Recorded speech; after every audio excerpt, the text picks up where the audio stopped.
सांगलीत भर दिवसा खून का बदला खून, भाजी विक्रेत्याला बाजारातच संपवलं। सांगली येथील 100 फुटी रस्त्यावरील होलसेल भाजी बाजारात महेश प्रकाश कांबळे याचा दोघांनी धारदार शस्त्राने खून केला। मृत महेश याच्यावर खुनाचा गुन्हा दाखल आहे। 2021 मध्ये त्याने फिरोज उर्फ बडेशेर अली शेख वय 45 राहणार जुना कुपवाड रस्ता सांगली याचा खून केला होता। मृत फिरोजच्या मुलाने साथीदारासह महेशचा खून केल्याचे प्राथमिक तपासात स्पष्ट झाले आहे।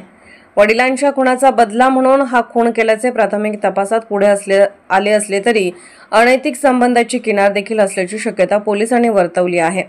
महेश कांबळे हा भाजी विक्रेता आहे। आर्थिक वादातून त्याने 2021 मध्ये फिरोज शेख याचा खून केला होता। संजयनगर पोलीस ठाण्यात याबाबत गुन्हा दाखल होता। 2023 मध्ये महेश हा जामिनावर बाहेर आला होता। त्यानंतर तो पुन्हा भाजीपाला विक्रीचा व्यवसाय करत होता।